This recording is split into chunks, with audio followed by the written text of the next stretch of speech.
മത്തയുടെ ഇല കളയാതെ ഇതുപോലെ നല്ല കിടിലൻ തോരൻ ഉണ്ടാക്കാമെന്ന് നിങ്ങൾക്കറിയാവോ? പലരും മത്തയുടെ ഇല വെറുതെ കളയാണ് ചെയ്യുന്നത്. പക്ഷേ ഇതുകൊണ്ടുണ്ടാക്കാവുന്ന ഈ നാടൻ തോരൻ്റെ രുചി ഒന്ന് കഴിച്ചു നോക്കിയാൽ പിന്നെ ഇത് കളയത്തേയില്ല. കുറച്ച് ചേരുവകൾ മാത്രം മതി മത്ത ഇലയുടെ ഈ സ്പെഷ്യൽ തോരൻ എങ്ങനെയാണ് ഉണ്ടാക്കുന്നത് എന്ന് നമുക്ക് നോക്കാം. നേരെ വീഡിയോയിലേക്ക്.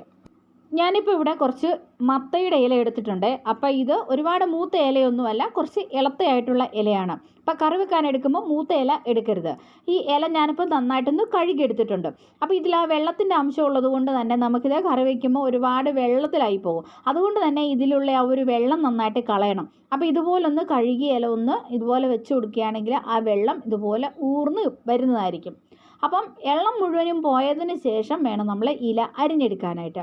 അപ്പോൾ ഇതുപോലെ ഞാൻ ഇല അരിഞ്ഞ് എടുക്കുന്നുണ്ട് കേട്ടോ. അപ്പോൾ ചെറുതായിട്ട് അരിഞ്ഞിട്ട് എടുക്കാം.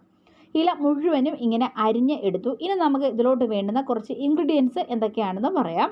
അരമുറിയോളം നാളികേരം ചിരകിയത്, പിന്നെ കറിവേപ്പില, കുറച്ച് ചെറിയ ഉള്ളി ചെറുതായിട്ട് വട്ടത്തിൽ അരിഞ്ഞത്, പിന്നെ പച്ചമുളക് ഞാനിവിടെ 2 എണ്ണമാണ് എടുത്തിരിക്കുന്നത് കേട്ടോ. ഇനി നമുക്കിത് ഉണ്ടാക്കാൻ വേണ്ടിയിട്ട് തുടങ്ങാം. ഞാനിവിടെ മൺചട്ടിയിലാണ് ഉണ്ടാക്കുന്നത് കേട്ടോ. നല്ല അടിപൊളി ടേസ്റ്റാണ് മൺചട്ടിയിൽ കറികളൊക്കെ ഉണ്ടാക്കുകയാണെങ്കിൽ. അതുപോലെ തന്നെ അത് വിറകടുപ്പിൽ വെച്ച് ഉണ്ടാക്കുകയാണെങ്കിൽ പിന്നെ പറയാൻ വേണ്ട. ഇപ്പം ഞാനിത് ഇതിൽ ചട്ടി ഒന്ന് ചൂടായി വന്നപ്പോഴത്തേക്കിന് ഇതിലേക്ക് കുറച്ച് വെളിച്ചെണ്ണ ഒഴിച്ചു കൊടുക്കുന്നുണ്ട്.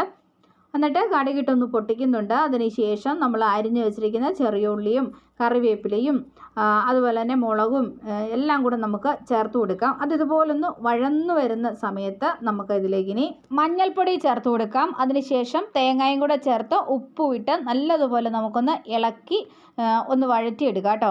അതിനുശേഷം വേണം നമ്മൾ അരിഞ്ഞു വെച്ചിരിക്കുന്ന മത്തയില ഇതുപോലെ ചേർത്ത് കൊടുക്കാൻ വേണ്ടിയിട്ട്. മത്തയില ഇട്ടതിന് ശേഷം നന്നായിട്ട് നമുക്കിതൊന്ന് മിക്സ് ചെയ്തിട്ട് കൊടുക്കാം കേട്ടോ. അപ്പോൾ അധികം മിക്സ് ചെയ്യണം, ഇല്ലെങ്കിൽ എല്ലാം കൂടെ തെറിച്ച് വെളിയിലോട്ട് പോകും. അപ്പോൾ ഇതുപോലെ നന്നായിട്ടൊന്ന് ചൂടായി ഇങ്ങനെ വരുമ്പോഴേക്ക് ഇത് ഇലയെല്ലാം കൂടെ ഒന്ന് ഒതുങ്ങി വരും കേട്ടോ. അപ്പോൾ അതിങ്ങനെ തട്ടിപ്പൊത്തി ഇതുപോലെ ഒന്ന് വെച്ച് കൊടുക്കാം. അതിനുശേഷം ഈ മത്തയില വേവാനായിട്ട് ഇച്ചിരി വേവുള്ളതാണ്, അതുകൊണ്ട് ഞാൻ അല്പം വെള്ളം ഒഴിച്ചു കൊടുക്കുന്നുണ്ട് കേട്ടോ. അപ്പോൾ ഇതുപോലെ ഒരുപാട് വെള്ളം ഒഴിക്കരുത്, കുറച്ച് വെള്ളം ഒഴിച്ചു കൊടുത്തിട്ട് മൂടി വെച്ചിട്ട് വേണം നമുക്കിത് വേവിച്ചെടുക്കാൻ. ആവിയിൽ വേണം ഇത് നന്നായിട്ട് വെന്ത് വരാൻ വേണ്ടിയിട്ട്. അപ്പോൾ ഇതാ ഞാൻ അതൊന്ന് തുറന്ന് നോക്കിയിട്ടുണ്ട്.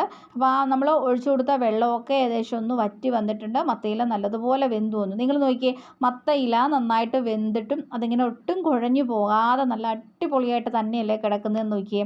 അപ്പോൾ ഇതുപോലെ അതിൻ്റെ വെള്ളമെല്ലാം വറ്റി നല്ലതുപോലെ ഇളക്കി നമ്മൾ ഈ കറി ഇങ്ങനെ തോർത്തി എടുത്തിട്ടുണ്ട് കേട്ടോ. നല്ല ടേസ്റ്റിയും ഹെൽത്തിയുമായിട്ടുള്ള ഒരു ഇലക്കറിയാണിത്. അപ്പോൾ നിങ്ങളിത് എന്തായാലും ഒരു തവണ ഉണ്ടാക്കി നോക്കണം.